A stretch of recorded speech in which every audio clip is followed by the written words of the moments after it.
The most futuristic shoes ever just got more futuristic. This is the upcoming fully 3D printed Nike Air Max 95,000. But is the latest 3D printed Nike sneaker really an upgrade over the original, and is it worth the new price point? Let's find out.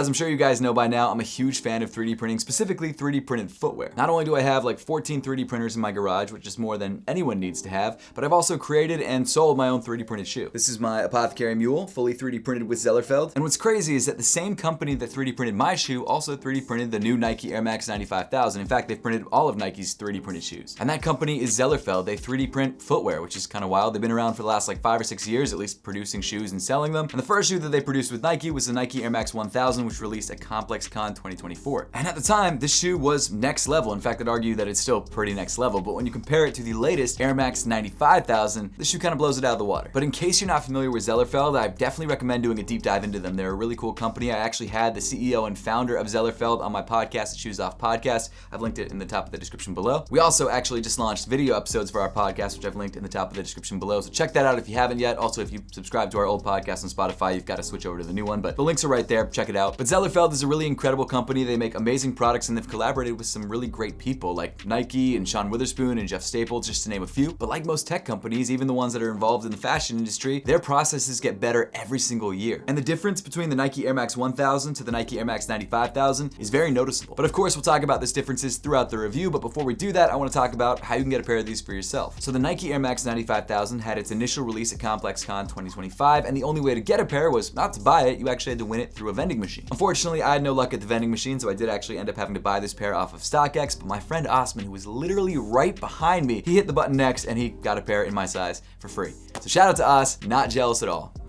That's why there are currently 2 pairs in my studio, his pair and then my pair, which literally just showed up yesterday, that again I bought from StockX for I believe like $550. So it wasn't crazy expensive. I think the prices have actually gone down, but it wasn't cheap. Speaking of which, if you want to grab a pair of these early, or possibly if you're watching this after the release of the shoes at the end of the month, maybe for resale, I've made sure to leave a link to this shoe through the YouTube shopping tab on your screen. Now again, the resale price is a decent amount, but I'm pretty sure that the price has gone down since I got this pair. So if you want to check it out for yourself, again, YouTube shopping tab. That being said, if you're retail gang only, then the only way to get this shoe is on November 28th, Black Friday, when it drops on the Sneakers app and on Zellerfeld's website for $250, which I'll be honest, isn't cheap, but when you compare it to some of the other newer technology shoes that Nike's released in the past, some of them, like the Adapts, releasing for $650 retail, it's not a bad price. I will say though that the price increase is not as welcome when we have had 3D printed pairs of Nikes like the Nike Air Max 1000, which retailed for $180, so it's $70 more. That said, there are certain aspects of this shoe and new technologies used on this shoe which might have increased the price, and that could be why. Or maybe this pair was actually losing Nike money, I don't know. They gave away a lot of pairs, they produced it in incredibly limited quantities. I have no idea really how many pairs they were producing or how much they cost, but it's possible that this pair was kind of just testing things out and then this pair is actually trying to be profitable. I have no idea. Maybe this one was super profitable. But either way, that is the release info for the Air Max 95,000, and honestly, I think if you've never tried a pair of 3D printed shoes before, well, first try out the Apothecary Mules, which are currently sold out. So you might not be able to try a pair of those, but we will be restocking in the future, so stay tuned for that. Or try and grab a pair of the Nike Air Max 95,000s, which in my opinion are a great alternative to the super hype and limited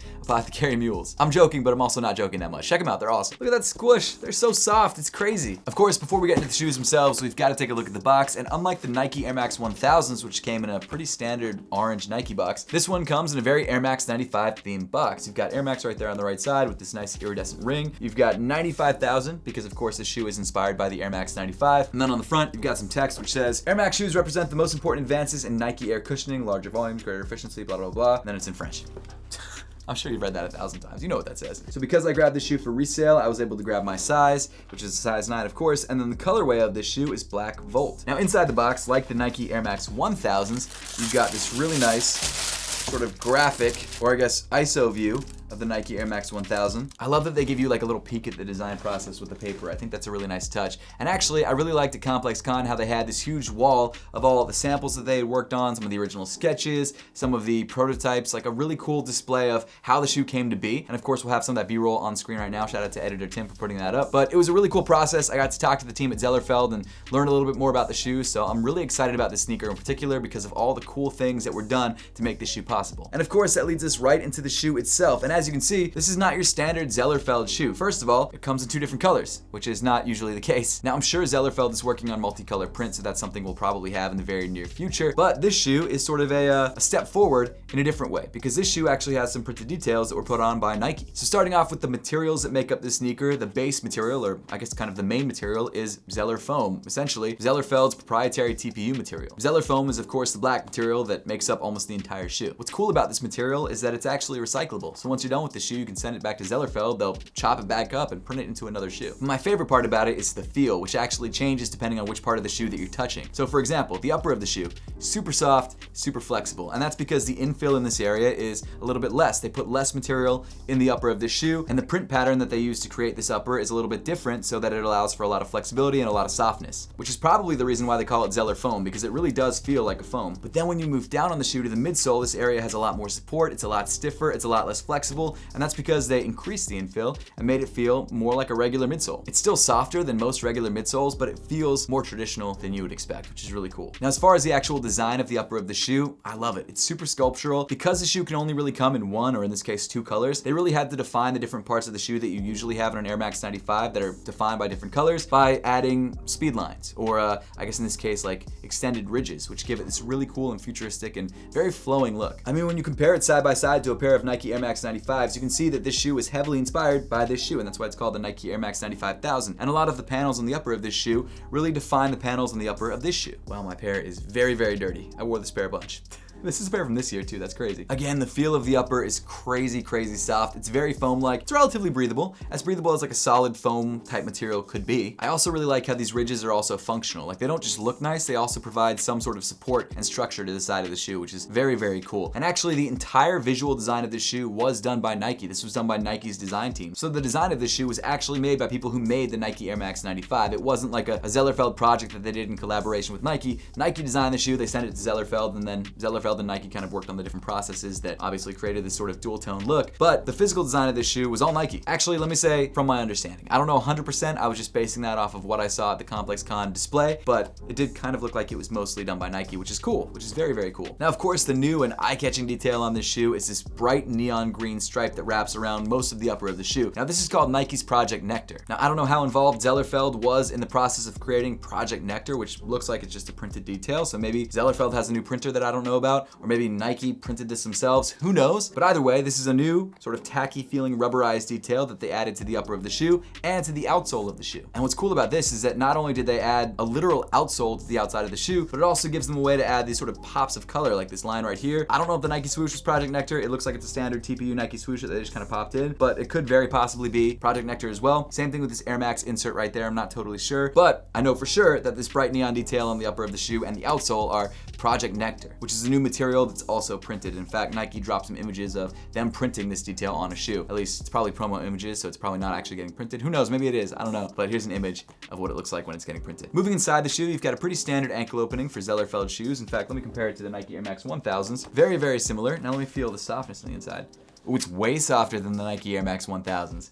Oh my gosh, all around it's softer. Oh my gosh, it's so much softer. I didn't expect that. I knew it was a bit softer, but I didn't realize it was this much softer. They've added more padding around the ankle, and just the upper itself is just softer in general. I mean, it's probably from this checkerboard area. This is sort of their print pattern that they use when they want it to be softer. The more flat area is a bit stiffer, and this shoe obviously has more of that checkerboard area than this shoe, but the entire upper just feels softer overall. It's really cool. And on foot, it feels really, really good. I've worn this shoe for the last like day and a half nonstop, and I really, really like the way it feels. To compare it to another shoe that you may or may not be familiar with, the Foam Runner. That shoe feels very similar to this shoe, at least on the upper of the sneaker. This one might even be softer inside. Actually, definitely is softer inside. Now, one thing I will say to keep in mind is that when you put your feet into the shoe, if you're wearing socks, which you really should with these sneakers because they can rub against the sides of your foot, when you put your socks into the shoe, they kind of catch on the edges because this is well, it's a TPU, so it's gonna catch a little bit. So in my case, I find that they bunch up a little bit around this front area, which is a bit frustrating, but if you just pull your socks up tight, it's not a huge deal. But just something to keep in mind if you decide to grab a pair of these for yourself. Now, as far as sizing and fit goes, unlike unlike a lot of Zellerfeld's other sneakers, unfortunately the Nike Air Max 95,000 does not allow for foot scanning because I guess Nike just didn't want that addition for this shoe. So this shoe only comes in standard sizing. I believe it only comes in whole sizes. I could be wrong about that, but I'm pretty sure it only comes in whole sizes. So what I would say if you're grabbing a pair of these, because they are pretty much true to size, go with your true size, or if you're in between sizes, go that size up, because this shoe doesn't have a huge amount of give. Like it's a shoe without laces, so it's not like you can loosen up the shoe if it's too tight. I actually have a pair of Zellerfelds that are a full size bigger than me. In fact, let me grab it. It's actually also a pair of Nike Air Maxes. This is the Air Max 1000 in black. I have the Air Max 1000s in red in a size 9 and the black one in a size 10, and I've worn both of them a lot. The black one, even though it's a full size bigger, still feels good. It still works. I mean, it's not the best fit in the world, but it definitely is still very wearable. It doesn't pull off the back of my feet, maybe because of that TPU material that kind of grips onto my socks. I'm not totally sure. But either way, I would say it's better to go up a size than down a size. Now, as far as comfort goes, I would say the shoe is very comfortable on foot, and that's mainly because of the upper. The upper is super soft, super flexible. The midsole is also pretty soft underfoot, especially this footbed area, which again is printed in that same sort of checkerboard pattern, which makes it softer. One thing I've noticed with Zellerfeld Nike sneakers in particular is that the air units actually make these shoes stiffer than standard Zellerfeld sneakers. In fact, when you compare it to the Apothecary Mule, not to bring my shoe into the equation, but here you go. This shoe is significantly softer underfoot because there's no air unit. Now, with that being said, the air unit does add a lot of legitimacy to this shoe. It makes it an actual Air Max, and I really like the way it looks in the shoe. But if you're going for pure comfort, regular Zellerfeld shoes that don't have the air unit are softer under feet, just because the air unit's kind of stiff. That being said, the shoe is still very comfortable underfoot, but it feels more like a standard Air Max 95 underfoot specifically than another type of Zellerfeld sneaker that doesn't have an air unit. Continuing around to the back area of the shoe, I've already pointed out this Nike swoosh right there on the lateral side.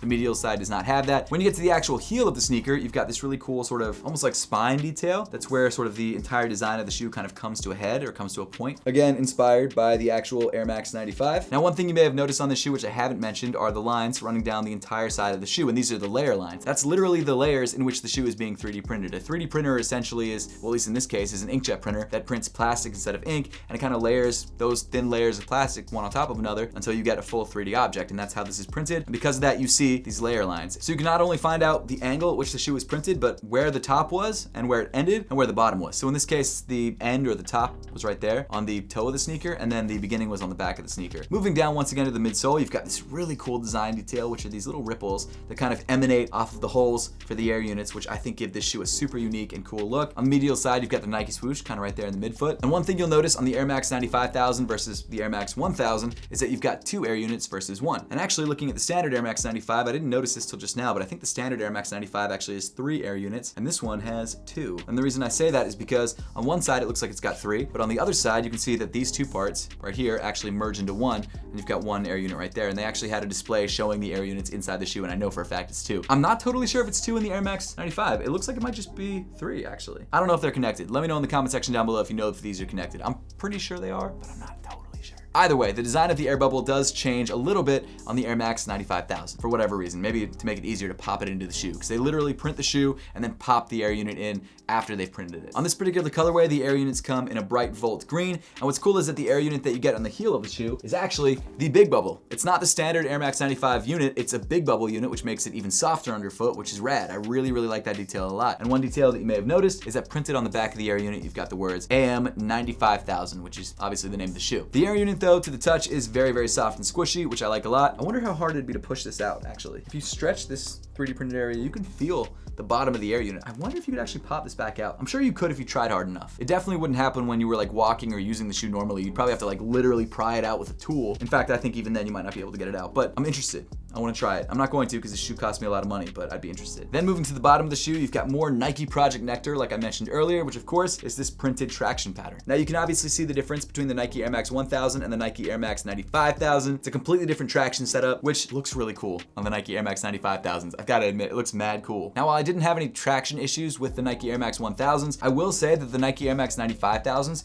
gripped really well. I was walking around the aquarium yesterday, which weirdly enough has wet floors. You'd think that they'd make sure the floors weren't wet because that makes me think there's a leak or something, but no, there's some wet floors, and they still gripped that wet tile, which I was very surprised by. Now, it's not the best grip in the world, but it was way better than I expected, and these are some squeaky boys, and I was really impressed. I'm really excited about this new Nike Nectar technology. Unfortunately, I don't think it's a Zellerfeld technology, so I don't think Zellerfeld will be adding this to their shoes. shoes. But if they have something similar that they add, I'm really excited about it. Maybe it'll be on the upcoming Apothecary Mule 2.0 or whatever. We haven't started designing anything. We don't even know if we're gonna do that. So I'm not leaking any info to you guys. I'm just saying that if we ever made a second one and this technology or something similar to this was available, I'd do this, because this really does add a lot to the shoe and it looks sick. And even after wearing it for like 2 days, it actually hasn't worn down much at all. Like there's some areas that are worn a little bit with some brown areas. I probably shouldn't be touching them because it's got like fish juices on them. But one thing I've got to say about the traction of Zellerfeld shoes is that they're incredibly durable and they don't really wear down. At least this one I've worn for a month straight. This one I've only worn for 2 days, so it's possible that the Nike Nectar does wear down, but so far, so good. And then rounding off the bottom of the shoe, you've got that Air Max insert that has ripples kind of emanating off of it, which is mad cool. Overall, the design of this shoe is fire. I think they absolutely nailed it and made truly a very futuristic looking Air Max 95. Not only that, it's also better than the Air Max 1000s in a lot of different ways. First of all, it's more comfortable in my opinion. Second of all, the Nike Nectar technology or Project Nectar actually works, which I'm impressed by, and it really does add this nice new level of interest to the shoe with this bright green hit. Of course, you've got the double air units, which is a cool touch. I think the double air units do look better in the shoe than the single air unit. And I've said this before in previous reviews of Nike Zellerfeld products. While yes, I prefer the way that standard Zellerfeld shoes feel on my foot, these Air Max units make this truly a Nike sneaker. If Nike just 3D printed a shoe with Zellerfeld, it would be cool and I'd love it. But the thing that really makes this feel like a true Nike sneaker, the thing that really makes me be like, wow, I've got to have that, is the air units. I hate to say it because I love Zellerfeld, and this is nothing against Zellerfeld at all. I'm just saying that for a specifically Nike shoe, having air technology in the shoe makes it feel like a Nike shoe. If Adidas 3D printed their own shoe, they don't need to really put anything in there, because if it looks like an Adidas, I'm thinking Adidas. But with Nike, because they've based so much of their brand identity on air, you've kind of got to have that in your first foray into new technology. Adidas just needs to throw on 3 stripes and you're good. That's not a knock towards Adidas or Adidas. That's not a knock towards Nike. That's just what I think. I think in order for this to feel like a Nike sneaker, it's got to have the air units, and I love that they added that to this shoe. I think in the future, now that they've defined themselves as a company that can 3D print shoes, maybe they don't need the air units anymore, but it really does add a lot to the look of this shoe. That's what I'm trying to say. The air units make this shoe look like a Nike sneaker. But hey, at this point in the video, I would love to know your thoughts on the Nike Air Max 95,000. Is this a shoe that you're looking forward to when it drops later this month, or do you not care? Let me know those thoughts in the comment section down below. Once again, make sure to check out my podcast with CEO and founder of Zellerfeld, Cornelius. I've linked that in the top of the description below. Subscribe if you haven't subscribed yet. We've got more content just like this coming out in the very near future. Thank you so much for watching. Make sure to subscribe if you haven't yet, and I'll see you all in the next one.